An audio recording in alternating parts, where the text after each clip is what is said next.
In this video we're going to create actually 3 examples. The first example will not use threading at all. The second example will use threading in order to update the user interface as results come back from our processing. And then the third example will actually use threads in order to execute the processing itself in order to speed it up. Now this application is pretty cool. It actually allows you to input a keyword and it will search in Google for that keyword and bring back the top 10 results. We'll visit each one of those 10 results and look on those web pages for the number of times that our keyword appears on that web page.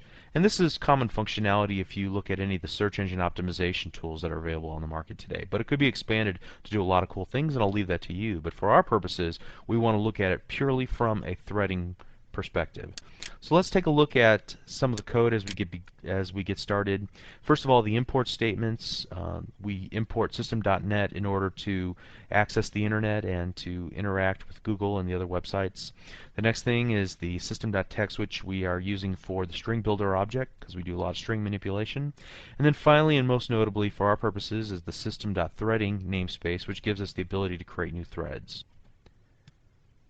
The next item of note is this public structure website, and I've created a structure because I wanted to keep information about a specific website intact, like its name, its URL, the word count, and whether or not it's been processed, and we'll use that property in the very last example that we'll do. Then we're going to skip the 2 delegate statements, and we'll come back and talk about those when we need to. The next thing is the private member variable, which is an array of those website structures that we talked about just a moment ago. So this allows us to store the 10 websites and all the information that we need about them. And then finally the m_start time, which gives us the ability to do some performance metrics on how long each one of these versions of our application will actually take. So as you see here, we've got 3 passes. I call them. The first pass involves no threading whatsoever, and when somebody actually clicks the first button, which I've called button start, we call the populate websites. The populate websites method is actually responsible for going to Google and getting the results and returning back that private member variable m_websites that's fully populated. Let's go ahead and take a look at that right now. The private sub populate websites, basically we call Google using a get, and at the very end of this line, search string.insert, we concatenate the search terms with this long Google string. And I realized I could use the web service for this, but I didn't want to really get involved in all of that. And then next we have some processing. I've tried to comment it so that you can look through this on your own. I don't want to spend a lot of time, but basically we try to parse through the results that are returned from Google so that we can find both the link's name and its URL within the text. So we loop through a number of times until we find and populate the m_websites array of website structures. So once we've populated that, we want to go through each one of those websites that are returned to us, and we basically connect to them and grab off the information and loop through it to find how many times the keyword actually appears in the search text. And so again, I don't want to spend a lot of time looking at the actual logic for this. That's not the point of our example. We want to display the results and then also calculate how long it took to actually run this. So let's go ahead and save this and run this for the first time. And we'll type in here Fibonacci for you math aficionados, and you can see how the application works. There are things that are going on, however the UI does not update. Notice that I can't even move the window because all of the processing is happening on the UI thread, the only thread for this application. And notice that it took 11.9 seconds. Now, there's some variation in the timing that it actually takes. It depends on how many things are running on your desktop, how fast your computer is, how quick your connection to the website is at this given moment in time, how much traffic there is on the net. So there's a lot of variables, but we're going to get some general sense of how much of a performance benefit we get as we go on through this. But the biggest thing that we don't like about our results is that it took so long for the interface to actually update with information. I couldn't move the window. I couldn't see how far we were in the process. Notice that the progress bar didn't even move at all. This is our little progress bar here, and we didn't get any results from it.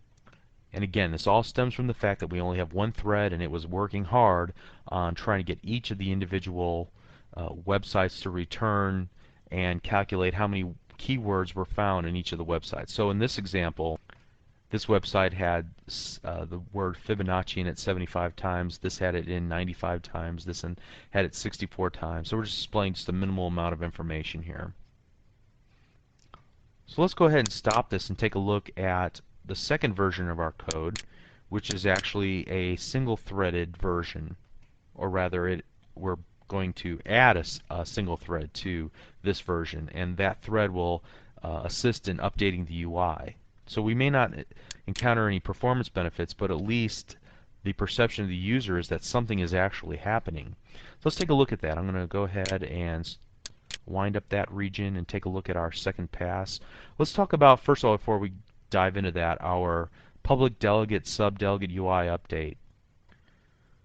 This delegate UI update is used whenever we want to invoke a method on our main thread, our UI thread, from the newly created thread. So we want the threads to communicate to each other, and the only way that we can call a method on one thread from a different thread is by pointing to that method's memory location and calling the invoke statement. So hopefully that'll become a little more obvious when we take a look at the actual code. Let's take a look at the second pass. Parts of it are going to look identical. The first thing that we actually do, however, is that we actually spin off a thread called worker thread. So dim worker thread is thread equal new thread address of worker sub. So worker sub is going to do all of the dirty work. And here we're going to see some similar code to what we saw previously. First of all, we create a new instance of the delegate that we defined earlier and just finished talking about. And I just realized that I forgot a line of code, so let me stick that right here after starting the timer. We still have to call the populate websites method from this worker sub so that we can get the websites into our array, just like we did with the previous version. And then everything else pretty much looks exactly the same. The only difference is that we spun a thread off. Now there is one small difference here, is that I had to use that delegate that I defined earlier in order to invoke the UI update method. So let's take a look at the UI update method right now. And the UI update method's pretty simple. All it does is that it adds the results to the TXT results box as they come in, and it also updates the progress bar. And again, our intent is for this UI update method to run on the UI thread, or the main thread of the application. That's why we had to call this delegate and basically invoke it like we did right here, passing in an array of arguments and then calling the me.invoke method. So let's go ahead and run this example and see the results that we get. All right, let's use the same word.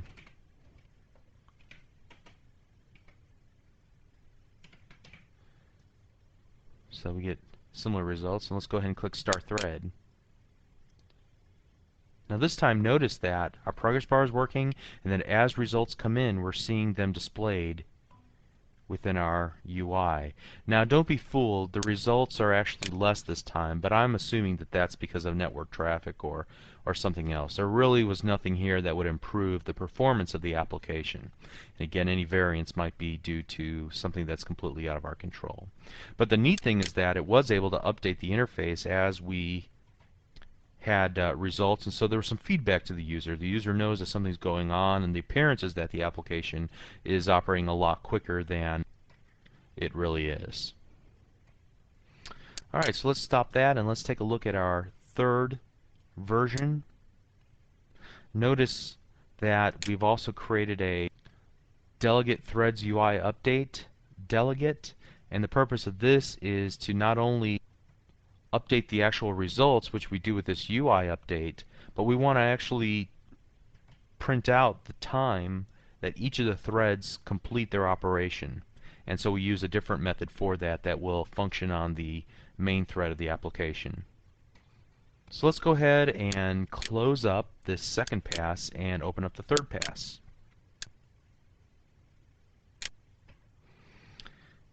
And the first thing of note is that everything looks exactly the same from our click event from the UI.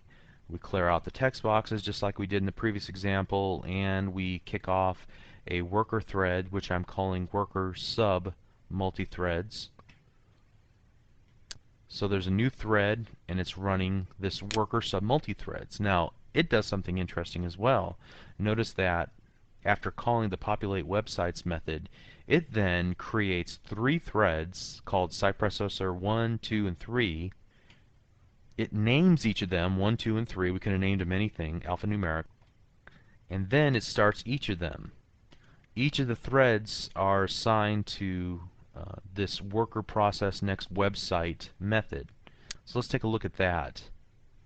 Here's our private sub worker process next website, and essentially what it does is it checks that process property. And here's one of the first challenges that we had whenever we use multi-threads in order to process this array of information, is making sure that each one of them get enough work to do. So every time a thread begins to work on one of the websites by going to that website, pulling down all the information, and start the looping process of looking for the keywords in there, we need to notify the other 2 threads that we're working on this one, don't touch it. And the way that I did that was with a pretty flimsy method, which I hope to improve when we talk about synchronization. But the method that I used was simply this processed property of the structure that we had, and I just set it to true. So if it's false, then go ahead and you current thread, work on this one, flag it as already processed, and then go ahead and continue on with your processing of it. So it's just a way of notifying to the other 2 processes what this process is currently working on and what it's already finished. Again, it has a number of inherent problems, but based on the fact that I've only got 3 threads and we're only doing 10 passes through this, chances are we're not going to have some type of collision. And so the rest of this code looks exactly like the previous examples, where we look through each of the websites and count the words, number of times that the keyword is found, and then we call our